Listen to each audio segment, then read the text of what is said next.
Evolutionary.org hardcore episode 218 is coming your way. Today we're going to talk about how to use testosterone and what options exist by ParaPharma.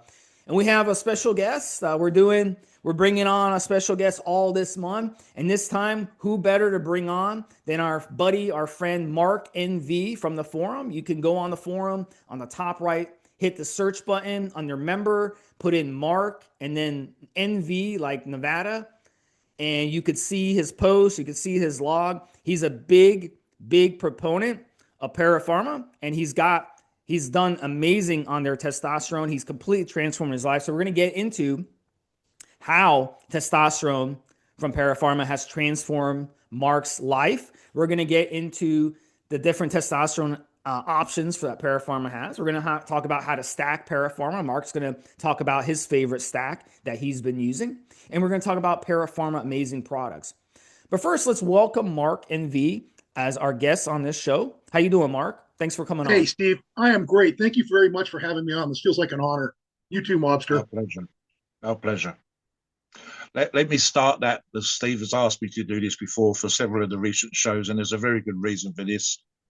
We have been kicking ass recently with the community, and part of that is having guys like Mark come onto the forums, becoming very active, very vocal, very supportive, giving out ideas. For example, if we get a few minutes today, we'll try and talk about some of Mark's suggestions for dietary tips. And this is what's helping build the community. And although we've always had a strong community, just in the last few months, Mark, as I'm sure you'll appreciate from being on the forums, it's gone on in leaps and bounds of people helping each other, contacting each other, and so on. Part of that, and the reason, of course, for getting guys like yourself, members like yourself, onto these shows is to give those same people an opportunity of voice, allowing them to tell some of their journey, which we know for you, a focus of part of your journey today is going to be the effects on other people of some of the things that we've done ourselves in the past. And those shows have been incredibly popular and very helpful and very well received by both the community and beyond.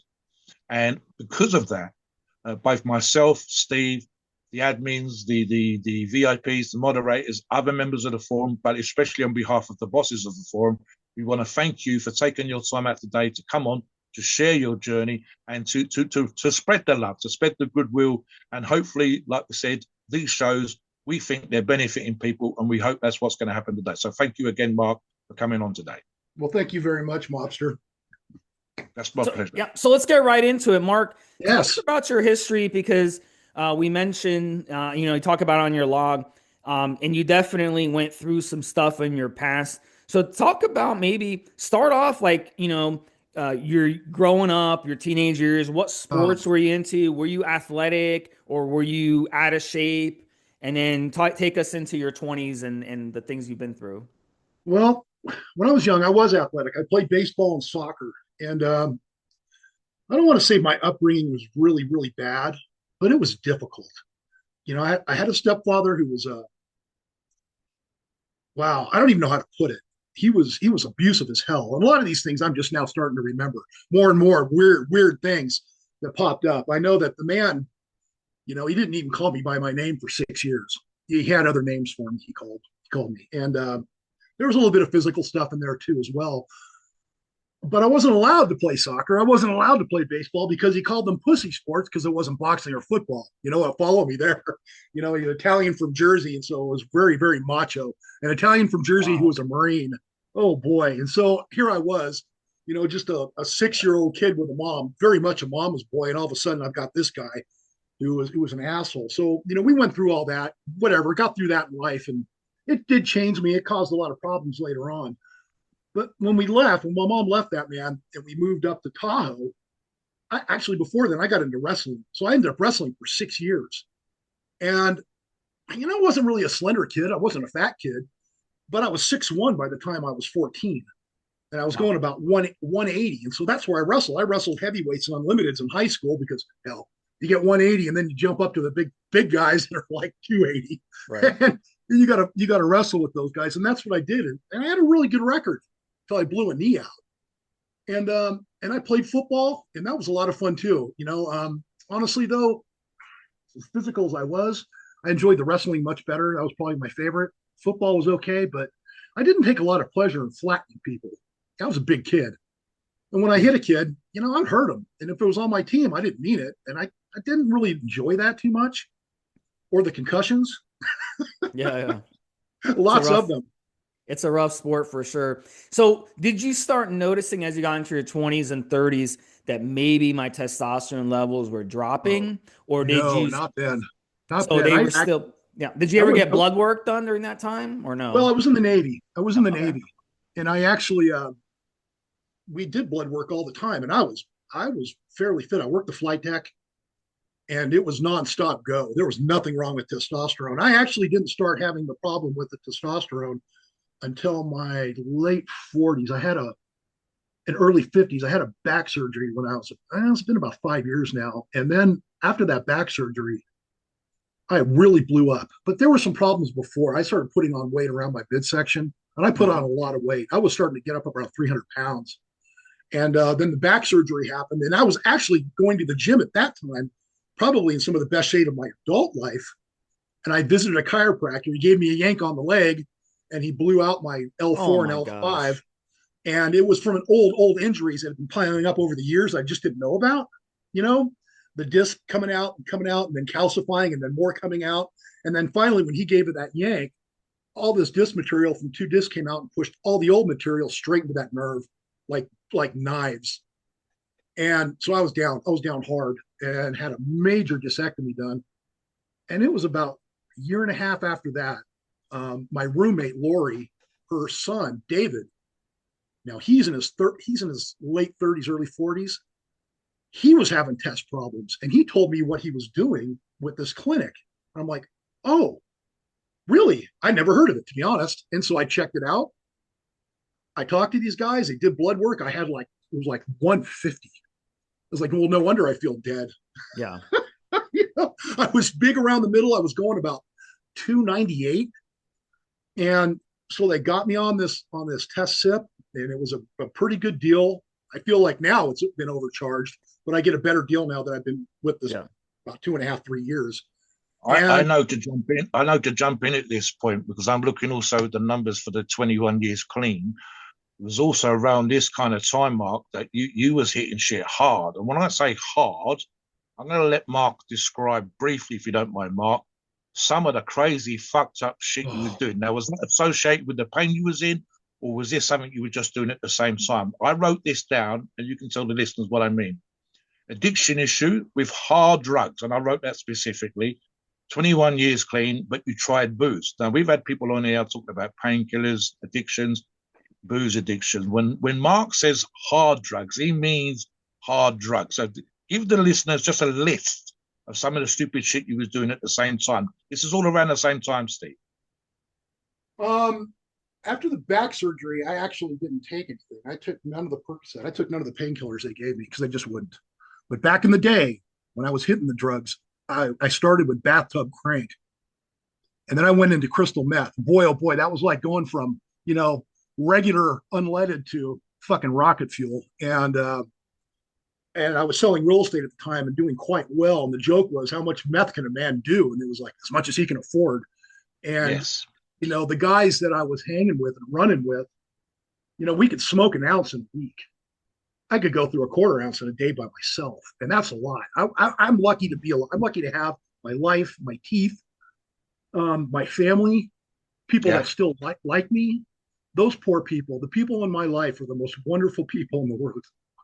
I'm sorry. Let me make one point, and then I'll ask you this because I know you wanted to say this as well, right? So the obvious thing, because of what we've talked about so far, would be, oh, you got addicted because of the pain and the back, etc. But this was actually the other way around. You tried all these drugs that you very nearly fucked yourself up, as you said. Then you've got this pain issue. Then you start to look at the testosterone. I'm going to bring you back in now just to talk about something you specifically wanted to address. So I want to give you this opportunity. And one of the things we say when we talked about family issues, drug issues sometimes, is almost this forgiveness thing. One of the things you said, it wasn't just the addiction stuff, because I think we're starting to understand this through the shows, but the effects that you had on other people. Yes. And as you just said, your gratitude for the fact that these people still fucking love you, still respect Mark, etc. So talk a little bit about that. I know it might be a little bit emotional because obviously you're talking about how you fucking feel about these people, but do your best, fella. Well, there was a point. This is the perfect example of what I turned into. My ex-wife was very worried. Obviously, she figured out something was going on. She called my father to come see me, and this was after he had suffered through some kind of Creutzfeldt-Jakob's disease. So he had almost died just a couple years before. And I come driving into my driveway, and here he comes walking out of the house. And I knew by the look on his face why he was there. And I was high. I was so fucking high. And I just stopped the truck, not pulled into the driveway, and I sat there and stared at him while he was staring at me. I put it in reverse, and I drove off. And the last thing I remember that day is seeing my father's face with just this look of utter pain and hurt. His oldest son just drove off, knowing why he was there to see him. And how old were you at that time? Oh my goodness, I was just 39. Okay. So we're talking about a good 5 or 6 years under the influence of this drug. Because I worked for my sister-in-law as a real estate agent, her brokerage, and they had to let me go. I was sitting there in the office getting high, smoking meth in their fucking bathroom, and coming out and dealing with my customers, writing real estate contracts, guys. My hands shaking because I'd be so high I couldn't contain it, and just the pain I caused these people. I could have hurt her business. I could have caused her to lose her broker's license. I could have lost the kids because a couple times some cops were involved, and and the drugs and the cops and kids, how that works. So I was very fortunate that my two oldest, or my stepkids, I raised them. They're mine. They still love me. I get to have relationships with my grandkids and them and their wives, and everything is good. My youngest is mine, and that poor kid, he came up without a real dad in the house because his dad was fucking high. Yeah. And his mother turned into an alcoholic. Now she's since been clean 4 years now. And so she's done fantastic. And she had actually went to a 12-step program to do that. I have a lot of respect for that. Let me ask you one question, because I think this is where we've had this on other shows when we talked about addiction issues. What was it? And I'm guessing it was pre-back injury because of what we said already. Oh yeah. What was it that stopped you fucking yourself completely over and drew you back from the precipice? Wow. It's been a long time since I've talked about this stuff, guys. So this is actually good for me as well as maybe other people. So this is great. Yeah. This is one of the reasons why I'm glad you're having me on. It was November 4th of 2004, Mobster. It was 4 o'clock in the morning. I think it was a Thursday. And I came awake in my bed in a house that I was renting because I had just split with my wife. And I had no idea where I was at. My heart was coming through my chest. I thought I was going to die. I had no idea where I was. And I just looked around. I'm like, where are my kids? Where's my wife? What the fuck have I done? Yeah. And that was it. I put my foot down, and I spent the next 3 weeks curled up on the floor, no cable TV in this house. I had no furniture in because it was I knee-jerk reacted. I'm going to leave my wife because I'm going to get high and live this way. What a fucking idiot. Yeah. So I am in this beautiful house I'm renting in Jacks Valley, Nevada. And on the floor watching a little 19-inch screen TV, and I had 7 movies. And I played these movies over and over and over again while I was detoxing for 3 weeks. I smelled like dead eggs. I heard voices screaming at me at night. I couldn't sleep. The moment you started going to sleep, it was like your brain would come alive, and all the nerve endings that were trying to heal, they would start sparking off. And you would hear things, voices calling your name, screams. So then you got to be scared to death to go to sleep. So I didn't sleep for 3 weeks. I just detoxed. And what was coming out of my body was just disgusting. I mean, you're smoking meth. You're smoking household cleansers, Somebody grabbed a bunch of shit from underneath the sink one day and cooked it all up with a little acetone, and there you go. We're off to the races. And that cold turkey must be the hardest way for you to come clean. And the idea that something like that, which is incredibly difficult to do, and most people that are in the addiction can't think about it. is there has to be this, as you said, that wake up call, some massively strong motivation to get you to that place. My brother, we've talked about this on other shows with other guys. The everything starts with you. If you don't want to fucking come off, you won't come off. No matter what anybody else does. No matter what. It has what. to start with you. And it has to be a really powerful image, an idea, a concept, the idea of people loving you. With Harley Guy, literally it was almost silly because he'd fucking died and been resuscitated. But with Harley Guy, the idea that he couldn't be a dad, he wasn't a dad, and he hadn't been able to do the one thing that defined him in that moment, the golf club thing that he talks about on his show. Being there to hand over the golf clubs to his son for his birthday, suddenly in his head, I'm not a fucking father anymore. This is fucking shit. Fuck this shit. I'm going to fix it. I listened to that episode 3 times. Yeah, it's such a strong moment to anchor that stuff onto.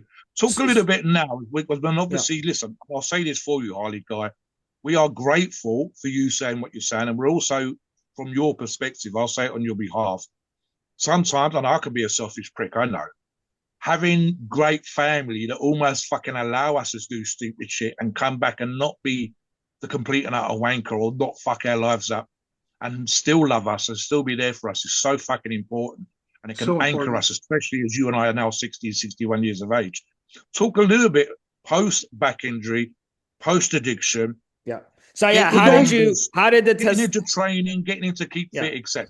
How did you start, when you got onto TRT? How old were you? We started. That was just been like 2.5 years, 3 years, maybe tops. Okay, so let's fast forward. Now you're 60 years old. Can I say something about Harley? Yeah, go ahead. Mm-hmm. 21 years off the meth. I don't have a problem with alcohol. I don't have a problem with weed. I can do anything. I can drink. It doesn't hurt me. I tried to be an alcoholic. It just didn't work for me. I like to go fast. But it doesn't matter how long you've been off something. I heard Harley talk, and I was so moved. And I don't open up about things at all. I'm pretty private, and that really sparked me to kind of open up on the forum a little bit. And I've kind of developed a connection with Harley. And I've never met him, but I can tell you, man, I love that man. He is a good man. And I thank God, actually, that I kind of found you guys where I heard him. That really profoundly moved me. Yeah. Okay. We've heard that. We've heard that from several people. And that's what we do the show. So in this one, so you got up to 57 years old. And your testosterone levels are in the dump. Now, when you got on testosterone, was it an instant, like how much testosterone did you get on, first of all? And was it an instant boom, I feel a difference? Or was it a progressive, did it take some time for you to really get the benefits? And what specific benefits did you notice and when? Well, it wasn't immediate. In my head, it was immediate. Okay. Because I am injecting something for the first time. I slammed it in. Oh, I feel that. Right. Well, I did. It took a couple weeks, and it was Cypionate, 200 milligrams. That's what I was prescribed. A little enclomiphene 3 times a week, and an AI once a week.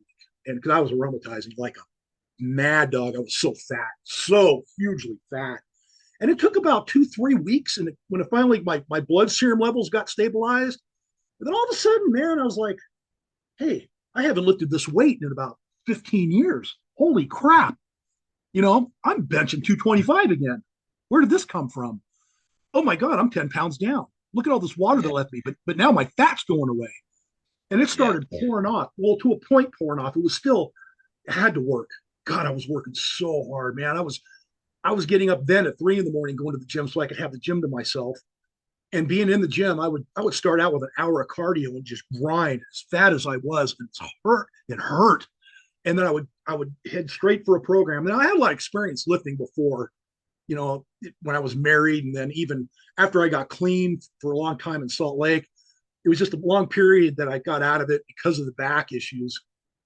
And so now I'm back into it, and I got over the fear of lifting because I thought I didn't want to hurt myself again. And that was scary. I really went through it. And the feeling was all of a sudden I'm waking up with erections. It was like, wow, that hadn't happened in a while. Random, driving down the street. And overall, man, I just felt like a man again.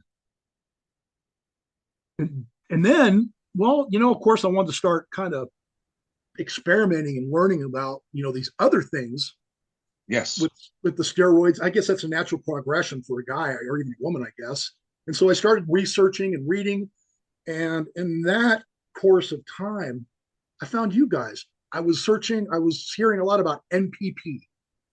And so I was trying to search for something, and I found your podcast where you guys were talking about running NPP and testosterone together. It was a whole hour. And I listened to it over and over and over and over again.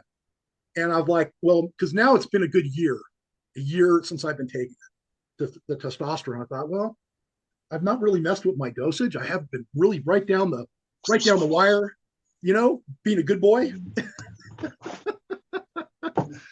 So I listened to your podcast, and Steve was talking about how to run the test with the NPP, and I thought I could give this a try. And so I did exactly what he said. I ran my test at 150 a week and my NPP at 300 a week.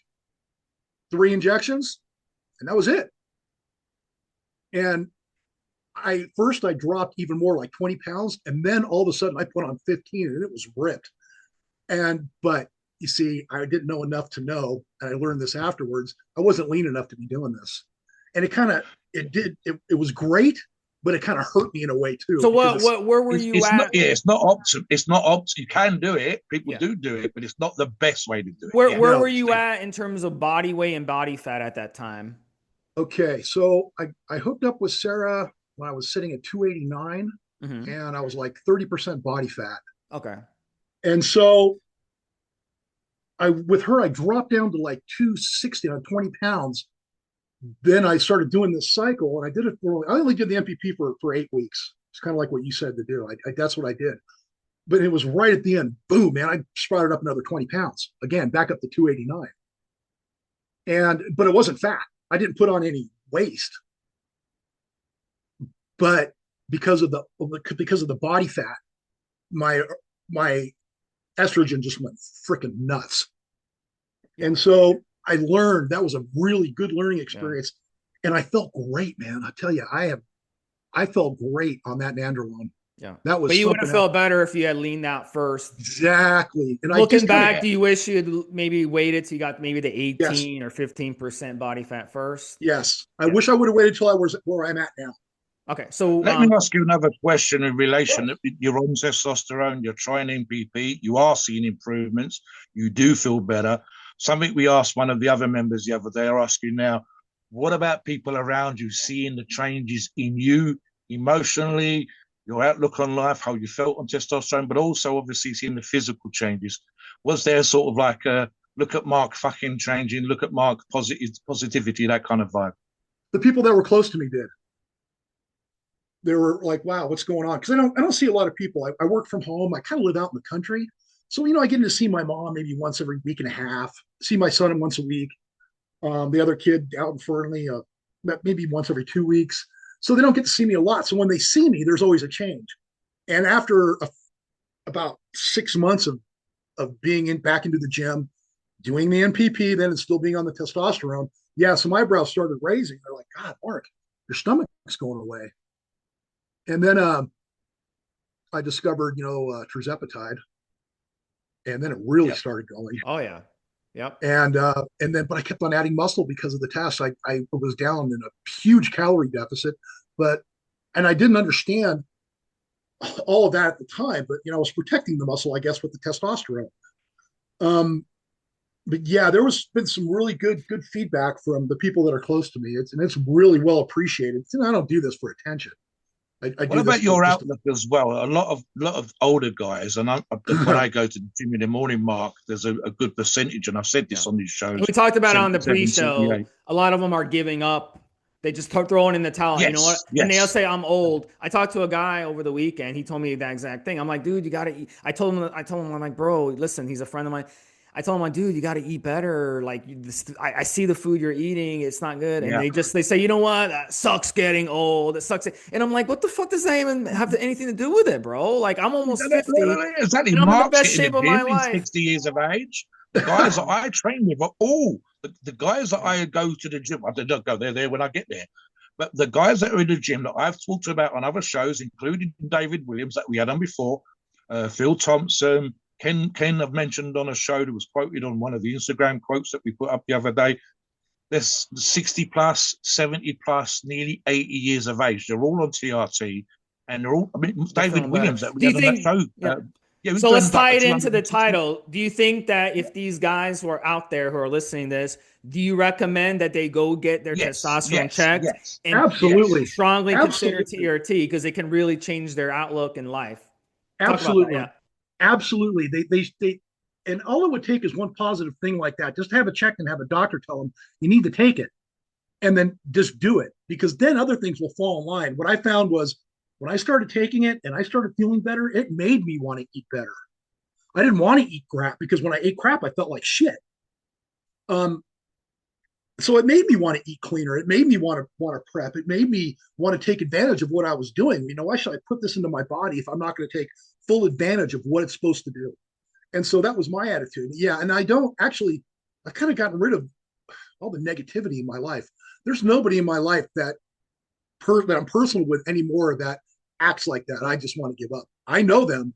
I have a couple friends that I've kind of not distanced myself. They're still my best friends. No, I had to do that too with a friend of mine I grew up with, because I got with him and this guy just all he did was brag. He bragged about his bank account. He bragged about girls. He bragged about this. And that's one of the negative traits you don't want in your life. You don't want these braggers. No. It's like these YouTubers who brag about, oh, I drive a Lamborghini. Oh, I have a big house. Oh, I have this. I have that. They're full of shit and they're just insecure about their own lives. And they bring that insecurity on you. And it's just like, dude, you know, don't have time for it. Yeah. And it's like, you know, it's like they're trying to make themselves feel better when their life is shit, you know? And it's just like they bring that negativity. And like you said, you got to distance yourself. So I recommend, you know, you don't have to maybe do what Mark did and go out and live in the middle of nowhere, but what you can do is move to a new city. Move to a new city. This way you get away from all these assholes. You know, I always tell people, different view. Like, yeah, exactly. Because it's like they're bringing you down. They want you to be. I talk to clients all the time who have amazing results. Okay. They lose 50, 60 pounds, exactly your story and all that. And they tell me that they have friends and family actually come to them afterwards and say, oh, I'm worried about you. You've lost all this weight. I'm worried about you. And I'm like, I tell them, listen, that's going to happen because they're jealous, because they are jealous that you've been successful and they're going to try to bring you down. And there's people out there like that. Part of it for Steve, and I'm sure Mark will appreciate, is that Mark, you train 5 or 6 days a week. Most people don't want to. Your diet stuff, which we're going to get into, is on fucking point. And again, people don't want to have to fucking cook clean and eat clean. Fuck that shit. You've taken testosterone, so you've changed how you feel about yourself as a 60-year-old man. You've turned your life around from where it was before, and people sometimes that shines a light on other people's insecurities and their failings and their laziness and their lack of motivation. And here's Mark fucking killing it. Yeah. Getting and also shape, with the dropping drugs, 30 pounds. I feel like with the drugs, like you notice smokers always hang out together. They'll go to the bar, they'll smoke together. So what they'll do is they'll try to convince someone, hey, try this vape, try this new cigarette, try this flavored vape. And you see this out there. Those of you guys who are younger, I had a guy come to me when I was in high school. I was like 17, 18 years old, offered me a joint, and I told him no. So just say no. Don't get involved with people like that. They're trying to bring you down to their level because I'm glad you brought that up. Yeah. I'm glad you brought that up because here's where I'm really blessed. I do have some really good friends, but my really, really good friends are all interested in the same things I am. Being better, doing things that'll make you better, going to the gym, eating right, reading. You know, I read Stoicism, something from a book every single morning after the gym for a half an hour, whether it's the Daily Stoic, Marcus Aurelius Meditations, Letters from a Stoic, or Seneca, or Epictetus. I read this stuff every single day, and whether I understand it or not, I'm still bringing it in. And I've surrounded myself around this country with close people. One in particular, she's the most wonderful human being I've ever known in my life. She's just, but she motivates me in a way that nobody else has ever motivated me to be better. And honestly, not only do this for myself, I never want to disappoint that woman ever. I never want to hear a cross word from her. And so that drives me as well. As well as my friend Scott in Salt Lake City. He's a motivating he's a man, man. He's so into this. He actually said, "You go to the gym today?" Those are the friends you need. Yep. You Perfect. surround yourself with those people and you The become positive what, energy. It's like a yes, magnet. It's like a magnet. It's positive energy. it wants Absolutely. to grow. It Yeah. wants to grow. And There's I nothing love, worse than being like working in a toxic environment with oh people. man. You know, if you live in a lot of these jobs, you know, these toxic people, they bring you down. So you got to surround yourself more positively, or you can hope that they leave and go somewhere else, you know, because there's always Yes. people. So let's talk about ParaPharma testosterone. Let's move on to the Okay. next topic. So what is the ParaPharma testosterone that you love and recommend for guys out there who are perhaps your age, 60 years old, to use? You mentioned testosterone cypionate. Is that correct? From Well, ParaPharma? I get the Cypionate from the clinic. Okay. So the enanthate is the one you get. Yes, I got the Testo E 400 enanthate, and I won't lie. At first, man, I tried to do the whole 401 one go for the week. My leg wasn't so happy about that. So I broke it down to where a quarter of a mil is 100 milligrams, and it makes it easier to kind of take. But it's different than the Cypionate. It took longer to build up. When I started using that, I bought like 4 vials. Not only because of the strength that lasted me for a year, all I did, I let my Cypionate stock up, and I used these 4 vials. They were fantastic, and it went well actually with that shorter ester on the MPP. That's what I was stacking with it. 150 a week of that enanthate plus the MPP with the phenylpropionate, and it just, I don't know, man, it just seemed there was a synergy with it, and I felt like freaking Superman, and my sleep was fantastic. My libido was fantastic. The Proviron I didn't mix well with for some reason. I take it and I just didn't feel good, so I stopped that. But I had no problems with prolactin It sounds at like all. you react really good to non-DHT. You Yes, react good because we had Noah on. We interviewed Noah yesterday. Remember Mobster? And Noah was like, I love Masteron. I love Proviron. I love Winstrol. Yeah, me And too. he Me loves the too. But he DHTs. hated, yeah. Yeah. Yes. And I'm the same way. I don't do well with the DHTs. I'm the opposite. I do well with the testosterone derivatives, the equipoise, the MPP, the DECA. So it's amazing how everybody's different. And in Mark's case, it sounds Yeah. like you react really well. You found works for you, and it Yes. worked very, very well for you. And there's nothing wrong with that because everybody's going to be different. And one person's experience may not match another person's experience. You just have to right. experiment and try and see what works for you. And I think a big part of that is just the way these compounds are structured because DHT derivatives are dihydrotestosterone derivatives. And then Yeah. the NPP, the testosterone, are, of course, testosterone derivatives. So you react much better to that effect of, the testosterone derivative effect. I just wonder, Steve, if Mark gets, and I think he will, if Mark continues to get leaner, and I've said this before, what works and how we respond Yeah. to things And again, varies according it to can age and change. condition. Exactly. It Yes, can yes, change yes, later on because then yes, you take the DHCs like, wow, I'm getting ripped. And now you get confidence from yes, that. That might yes. change, Right. the way 30 you more approach things pounds, too. Mark, and you suddenly might think, now I need fucking Proviron. Whereas right now you do not, and you're responding great right Yeah. now. Yeah. You know, I won't lie. Recently, I did do a little trend for like just shy of 7 weeks, and I tritated up to where what a What happened there? how do you put this? Well, it was like a double-edged sword. Okay, man, I loved it, and the changes that happened weekly. My stomach was going just burning off. It was like I couldn't out eat it. Number one, and I did lower my test with it. I didn't want to have a huge test base, so I lowered my test with it, which I think was smart. I went down to like 150 with that too, and I was actually just going to do it by itself, but I'll just keep the test in there. Just keep it in there. But I'd be driving down the street and I'd get the stupid idea and I had to call somebody that I really care about and say, what the fuck are you doing? It's like, that's not a good idea. Yeah. So what's that all about? Like, Well, it was I it don't was messing with you mentally, like in a a little way. bit emotionally, but I studied on it enough and I listened enough to where I was very much aware of what was going on. No. So I wasn't acting on anything. It's like, oh, okay. I see what people are talking about Yeah. now. Now you're like, yeah, I see the trend. Yeah, the trend. Yeah. Yeah, it's But amazing the way. Yeah. I learned some tricks about those side effects. I don't know. Go You kind ahead. of Yeah. helped with that. Tell us about it. Yeah. Carbohydrates, brother. Your body, man, when you're on that shit, that stuff is burning up. Yes. Your Yes. metabolism's going It's nuts. funny because I've talked about that for years. Did you hear that from Yes. Yes. me Yes. originally? Or Yes, I was it? heard it from you, and I Oh, okay. I tried it. was gonna say, I was like, I was Yes. one like years ago. I brought that up. I was like, guys, Yeah.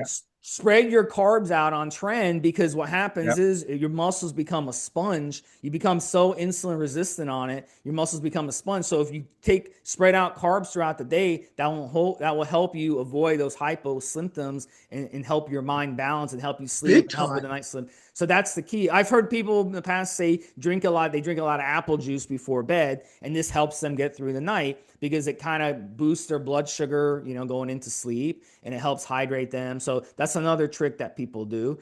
As long as you don't mind having to get up to pee, drinking a Oh, lot peeing of. a lot, man. Yeah. I drank so much water. I was peeing. Yeah. The transomnia was a little bit rough, but because of the carbs, I would eat. Okay, I cooked a bunch of soup.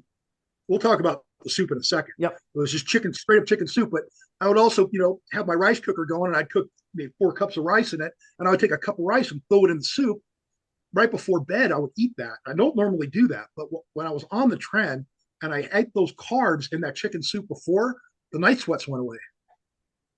Just I'm went going to away. ask you very Yep. quick. I'm going to ask you Exactly. very quickly, Mark. You didn't put any fucking Cholula or whatever the fuck it's called Oh in hell your. yeah! I put some Cholula in there, Big Daddy. I've been giving him shit on the forum, Steve, because he has this stuff all the fucking time, and I can't do spicy. So he's like, "Oh, I had Cholula for breakfast. I had with Cholula for fucking lunch." I'm like, "Shut the fuck is this spicy shit this mad bastard is taking?" So I've got to give him shit about adding Cholula to fucking chicken soup or some stupid stuff like that. Next time Man. I'll throw a picture Listen, of some ice cream yeah, in there. Find the Cholula for you, okay? yeah. Ice cream I'm good for. Cholula, you can So fucking go. Yeah. So this is good because it kind of moves us on to the food secrets from Mark, and I want to hear about this. Give Okay. us so tell me on trend, the guys listening out there, you were basically making a soup. Tell us how you were making the soup. You were adding a lot of rice to it. What else were you adding like potatoes to it? Were you adding like raw Okay. honey? What were you adding to it to give it that to help with the side effects with trend? And then when were you taking it exactly? How far ahead of time before bed? This is what I did. I actually smoked a chicken on the Traeger, a couple chickens, right? Let them cool off, shred them. I got carrots, onions, celery, and russet potatoes sliced really, really nice dice, a nice small dice. Let that cook for hours. It all comes apart. I have my own chicken stock. I make my own stocks and broths, and I won't buy those from the store. So, throw in, 6 quarts of freshly made beef stock or chicken stock in with that. But then I would make rice on the side, and I wouldn't put rice in it because there's already potatoes. But before bed, about an hour before bed, 45 minutes before bed, I have everything portioned out for the soups in these little I don't even know how big they are, like 2 cup containers, so to speak, I guess. Then I just fill them up, throw them in the freezer. I pull them out, thaw them out. I pull one of those out, thaw it out, put a whole cup of rice in it, and I would eat that down 45 minutes to an hour before bed. Let it let it get in there and start digesting, and then I would go to bed. Because I get up so early, I go to bed early because now I'm in the gym at 2, so I'm in bed by 7 o'clock. And for the longest time during that period, I was waking up at 10:30 exactly, sweating like a freaking stuck pig. And when I started doing that with the rice and the potatoes in that soup, that just stopped, man. And I Yeah. started getting some sleep. And it Stop. wasn't so much I was waking up because of the insomnia. I was waking up because I was dripping wet. Yep. So it gave you that glycogen that you needed to get Yes. through the night because trend like sucks it out of you. It's amazing because I talk about this when I used to go hiking because I was dating also my Oh, ex was in the Navy, so she was extremely active, and she would always push me every morning, even on the weekends. Oh my goodness. Like I found the one person that actually was more pushed me more than I push other people's, other girlfriends. But she would push me, let's go take the dogs for a hike, let's go for a run, let's go to the gym. And that's what would happen with me when I was on trend. If we go for a hike, I'd have to take like little things, sugar pills with me, the things that they sell for diabetics in the pharmacy who are on diabetes medications to prevent my blood sugar from getting too low. So, too and that's low. the thing I figured out over time. I was like, look, if I'm not getting enough carbs, like the day before, I'm supposed to go on a hike that morning. If I don't get enough carbs the day before, the night before, then the next morning when I go on a hike, then I struggle with those hyposymptoms. So that's a great tip right there and a great little tip on that food. I don't know if I'll ever do the trend again. You know, it was definitely a double-edged sword where it was like Yeah. you knew you were on. Got that feeling of being on. Yes. The Hardcore. androgens are Yes. insane on it. So I'm the But same way. man, I'm not sure I ever run again, but if you do want to run it, ParaPharma, they have excellent trenbolone. You could stack it with what Mark was suggesting earlier with the Test E. That would be a great that would stack. be a good stack. So tell us a couple more recipes for, tell us some healthy recipes, Okay. some good quality bodybuilder recipes that are easy to Good make. quality bodybuilding and powerlifting. This is what I do. And I took this, I was kind of doing this, but not on this scale after listening to Noah. And he was talking about his big ass walk and doing like 5 pounds of ground beef, 5 pounds of chicken. So I grind my own chicken. I go buy the chicken and I throw in the food processor and I grind it up. And I do like 5 pounds of chicken with all kinds of Southwestern spices or whatever I so desire, sometimes curry, sometimes turmeric. I do the same thing with the beef. I have containers full of sweet potatoes diced up fine, peppers diced up fine, rice, already made in containers. Anything I could possibly just scoop away and eat. I keep it really simple. You can see by the pictures, I'm eating the same shit over and over and over again, just in different, mixed together differently. And I try not to get any more than like 3 or 4 things in one meal. Sweet potato, ground beef, eggs, So keep the and ingredients short yes, so it doesn't fuck with your yeah, digestion so much. exactly. Instead of And putting 30 things in your body, like when you go to a restaurant, they give you chicken with 30 ingredients and then you don't feel good afterwards, or a steak. no, because you're eating nothing but crap. You're eating Yeah, sodium, exactly. piled on sodium, Yeah. and All the inject oils and all all the the unnatural oils, and crap, the oh my god, preservatives, and yeah. I don't buy any. Well, you can see sometimes in the pictures there's a thing of cooking olive oil, and that's about the only oil I buy. I Yeah. make my own So tallow. when you're I make talking my own about, let lard. me let me just ask you, the food processor you're talking about, what is that exactly? Is Cuisinart. and that grinds the food Yeah, for you? Do you have I to just throw cook it in with the blade, the raw or do Cuisinart. you have to cook it first? I do it. I take it not quite thought out, where it's Okay. still safe to cut. And you're not going to cut off a finger, and you can grip it. And so then I throw it right in the food processor. Everything's sterilized because I wash really well, and I just do it in the food processor right there raw, and then I throw it in the frying pan. Perfect. I Okay. suppose I suppose I could do it cooked. I just don't know how the texture of it would be. Yeah, yeah. It Because might I be kind of mean, yeah, it makes sense. The supermarkets they do it raw. Obviously, when you go buy beef, yes. it's raw And for you, so that makes sense. not Yeah. only that, at the Kroger or the Smiths out here, freaking ground chicken is like $7.99 a pound. I can go into Costco and get their organic chicken breast, and I can get a pack of 12 breasts for about 28 Yeah. bucks. So you save money buying in bulk and just doing it Yes, yourself versus having them do it and then overcharge you for something you can do. So that makes a exactly. lot of sense. Yeah. So that's a And great. the, So yeah, go ahead. and the house smells good, and everything is so easy. I've got 2 food scales, tear it out with a bowl in each one, and I scoop, weigh, throw it in the pan. And I go through about 5 dozen eggs a week. So when you cook it in the pan, tell us about that. Do you use a temperature gauge to make sure that the chicken is? Uh, What are you looking to get as far as well, the temperature? chicken's already cooked. It's already Okay. really, really cooked, already par cooked, so to speak. And so what I usually start with is I start with the vegetables, the starch. There's always starch, vegetable, and the rest is all protein. So sweet potatoes and peppers or broccoli or whatever I have prepped out go in first. Let those cook up a little caramelized. Throw the chicken or the beef in on the top of it. And then I have an omelet pan. Somebody saw it the other day, came unglued on the form. We're like, what is this saucery?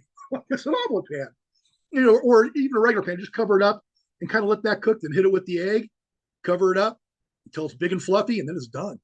Hit it with that Cholula, and you're good to go. And I find that depending if I throw a tortilla in, a fiber tortilla or not, it's anywhere from 550 calories with about 59 to 60 grams of protein, or 750 with the flour tortilla with a little bit more protein and a lot of fiber. Either way, the simpler you keep it and the more you prep will increase your likelihood of success. Simple, tastes good. Don't be afraid of Yeah. spices. Keep the sodium down. Don't be afraid of paprika, garlic powder, turmeric, curry. Add it all in there. Throw it all in. Stay away from the sugars, except for what's in those sweet potatoes, because you got to have that starch. It's going to power you. Yep.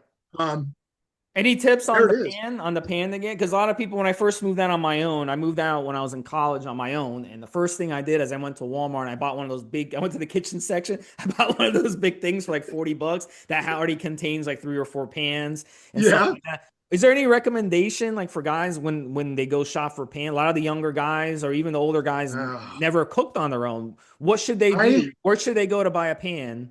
you And know, Target, Target's got some decent deals for some decent cookware. I'm a firm believer. I love to cook. So when I buy my cooking ware, I don't really spare expenses on it. You get what you Yeah. pay for with it. How do you prevent, I get this question a lot with people making it. How do you prevent like the eggs and all these foods to stick from the pan? Is there a specific type of pan you should buy? What's the secret to that? Or should you add Ooh, a little bit of stay away coconut from oil? Teflon. Stay away from Teflon if you Teflon, can. No okay. Teflon. Okay. These newer hybrid pans that are nonstick that are out there, kind of in between a stainless steel and a cast iron. They have a funny pattern on them. One of Mobster's countrymen over there, Mr. Ramsey, he's selling a bunch of those things. He's really expensive. You can get the same thing for about half the price. Those do not stick. Personally, I don't worry about sticking because I use a theory: hot pan, cool oil. Heat up that pan first, it's hot. Then you put the oil in, or tallow preferably, and let that melt and heat up. Then you throw your eggs in there and it will stay. It'll kind of fry at first on the bottom, but then it'll release, especially when you have other things in there. If you're starting to stick, you're not cooking with a hot enough pan. Do you have any other recipes you want to share with us? Well, I do a lot of really clean chilies, Okay. Go ahead. different styles, and I try not to use cans. And so this one particular chili, I have no beans in and no tomatoes. I use reconstituted chilies and straight up beef and onions and peppers, and that's it. And it's basically that. I take a couple bags of like guajillo peppers, soak them in hot water, boiling water, drain them, throw them in the Vitamix, blend those things up, and do not use the liquid that you soaked them in. That's bitter because all the crap is coming out of the peppers, right? So you got the straight peppers that are pretty much soaked, reconstituted, no more no soaking liquid. You blend that down, you throw that in with stock over meat that's already been browned with onions that have been caramelized and peppers that have been caramelized, and you let it go. And man, oh man, oh man, oh man, it is really good. I do like beans, but I like to go to the gym in the morning too, and Yeah. to eat. That kind of makes A it lot of fun. you out there might want to do some enzymes, some digestive enzymes. I know with Yes. me, if I eat a lot of beans, I definitely have issues. One time, a girl cooked me up some beans after the gym. We'd only been on like 3 or 4 dates. And I told this story once before. I don't know if you heard of it, but I ended up spending like 2 hours in her toilet.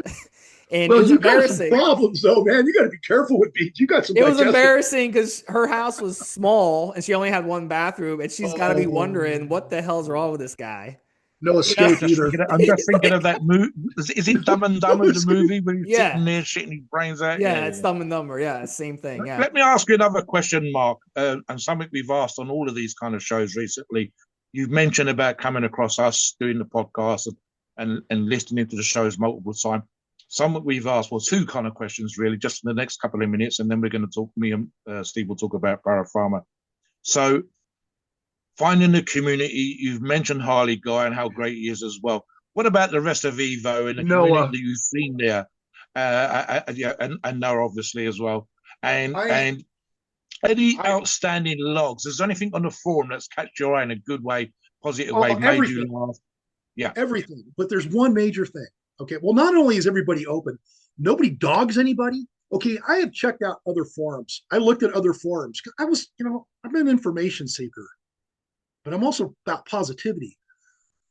My Your first podcast I listened to was actually that MPP. And then I saw you guys on the forum. I opened it up and kind of read some stuff. Then I heard Noah. Then I heard that Noah was the first interview I heard. And it was so incredibly moving. And then Harley Guy.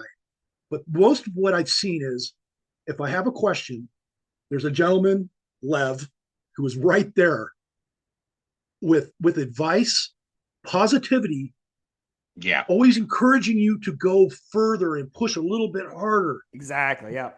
That's Everybody, it. Yep. Spoon Man, Big D. I can't remember. It's I think 1945 or something. And we're gonna have Spoon Man and Big D on the podcast as well. Oh man, those guys are awesome. Yeah, Everybody's awesome. Nobody criticizes anybody in a bad way. No. And even Body Monster fucking cracks me up, man. That man's shanking the world. Yeah. He's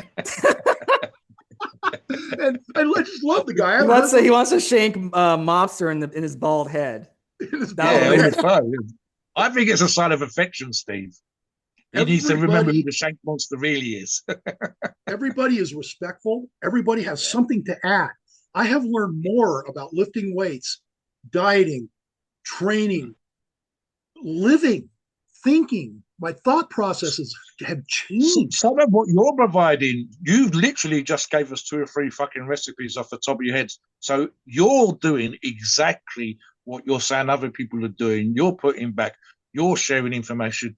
And look, this is the reason why the forum exists. It's why we do these shows, is because we look, and I say this on some of the shows, we want you fuckers to succeed. We want our listeners to get lean, to look younger, to feel better. We want our listeners to lift more in the gym. We want them to get bigger arms and bigger chests and bigger butts and whatever the fuck it is that they want to succeed at in the gym. And if we can do that with the kind of solid ass information that we think we're putting out there, common sense, keep it simple, don't fuck about. You've just said that with the food. Doesn't have to be fancy, but you make it look good. Doesn't have to be fancy, but a little spice makes a fucking difference. Mincing the chicken yourself rather than someone else. It's just common sense stuff. And this is the things that you are helping you to succeed. So when you get up, you might be having a shit day, Mark, and you get up and you come onto the forum. I need a kick up. Oh, there's a kick up the arse. I needed that. There's a bit of information. I needed that bit of information. And the next day you're feeling great and you go out there and spread the fucking love. So that's what it's all about, brother. Man, I had a day where I was having a bad day and I threw something out there. It was about how I was looking at myself. And the response I got wasn't like anything I've ever received from anybody. I don't know these people. Yeah, I remember that for sure. Yeah, and they made me feel like, okay, this is okay. This is all right. I've never received that from anybody in my life. No, because we all been there. We all had that in our mind. We go through that almost every day. Like I look at stuff in the mirror and I'm like, man, I look like shit today. We all have been through that. Like, so we get it. Like people are experienced. We get that shit. It's completely normal to look at yourself and think that way because our brain and our eyes play tricks on us all the time. And water weight fluctuates. Oh, it's insane. Like your weight will fluctuate. Like Mobster's, his weight fluctuates, what, 6-8 pounds a day? Like when I go to yoga, if I travel, I can go 4 pounds in the weekend, Steve, and it'll take me the rest of the week to catch the fuck back up again, mate. Look, I've said about how hormonal we are as men, never mind women. We can feel and look amazing in the morning, feel and look shit over night time. That's literally the same fucking day. I can be someone in the gym tell me they're an inspiration, and then me standing there going, yeah, but your fucking stomach's sticking out. That's just human shit. That's just normal stuff. And we go to the gym and we've pumped our arms and we pumped our chest. We feel fucking awesome. We might go to work or do something else. Oh, that needs to be fucking. Oh, that's still leaking. That's normal. That's life. That's just reality. And the thing of it is, when those situations come along, when life's being a bit of a dick, when stuff's happening that you need to fucking get stuff, sometimes the gym is the only constant positive. We talked about this on a show about depression yesterday. Sometimes it's that good. I even talk about this being, and you do this 5 or 6 days a week, Mark, literally the start of your fucking day is strong because you've gone to the gym, you've kicked ass, you know your food's sorted for the day. I've already sorted the fucking day out. I've already fucking got a hold on this. I've got the day by the throat because I started strong. My food's good to go. What's the worst that can fucking happen? Nothing. I've done the hardest shit that I'm ever going to do today. Fucking 5 or 6 o'clock in the fucking morning. You're ready to go. People have no freaking idea. People, the average person, I wish that all my friends could feel what it's like to sit on a leg extension machine until you can't push up anymore and wait an hour to see how you feel. Because there's just nothing like it. It's peace. It's a peace that a lot of people can find that they've never experienced before. You know, when those endorphins kick in like an hour later. And we're going to talk about addictions with Noah on an upcoming podcast. And that's one of the things I'm talking about. This is an addiction. That feeling is an addiction. And it feels just as good as It is better. someone drinking or someone doing drugs or anything. Positive one, yeah, positive one. Well, And it helps you deal with the negative stuff. It helps you deal with the negative addictions and the negative behavior and depression and whatever else. Literally scientifically proven. I quoted the Mayo Clinic yesterday saying how exercise can literally help with depression. And obviously, as we've done addiction shows, replacing a negative addiction and shit behavior with positive addiction and positive behavior is self-reinforcing. And, look, and then again, as we've said already, the people that mean the most to you, your family, the friends, the people that kick you up the arse the most in the best way, you want to make them smile. You want to make them happy by being the man that you've become, Mark. And that's the great fucking thing, I think, from today and from these addiction episodes that we've done. The way that people like yourself have turned your life around and become positive and giving this pleasure, the happiness that we're giving to ourselves, the positivity that we've given to ourselves, and putting that back out into the world, putting it back around our family, our friends, the people that we work with, the people that we do business with, but especially back into the community that is supporting you. That's what makes Evo be the place that it is. That's what makes us going to the gym a positive experience. And whether being selfish or not selfish, whether we're super charitable or not super charitable, whatever, man. It's one of those ways that we can put back into the world, put back into the universe in a positive way and say that we've done our good deed for the day. And we've also kicked our own ass, and we feel good for kicking our own ass because we know it's for our benefit. We know it's letting us cope with the world, cope with stress, cope with tiredness, cope with old age, like Steve was talking about earlier on. Old age. The idea that both of you said, I almost want to grab some of these old fuckers by the throat and go, if I can get you to come to the gym for the next 12 weeks, I guarantee 50 or 60% of you would turn your fucking lives around just from feeling like an old fucker into someone that's like 20 years younger. Got to grab on life, kicking ass shopping, kicking ass doing deals for buying cars, whatever. Let's give Mark the last word before we let him go. Mark, when it comes to testosterone, tell us your final words about all the guys out there who are in their 50s, they're about to turn 60, or maybe they're in their 40s, about to turn 50. What is your, how can testosterone change their life? Go ahead. Mm-hmm. Go get checked. Go get checked and see what's going on with your body. If you're feeling funny, some guys at 50 don't have a problem with it yet, but they will. Guaranteed, unless they stay active. If you're not active and you're feeling bad, go get it checked. Don't be afraid of it. Embrace it, run with it, and love the changes that will come along with it and the motivation that will come along with it, because you'll feel better than you have felt since you were 20. And I got to tell you, what you guys have created here is nothing but gold. I think you guys are doing a lot to help people, more than you realize. You guys affected me. Yep. I'm an emotional man. I will fully admit it.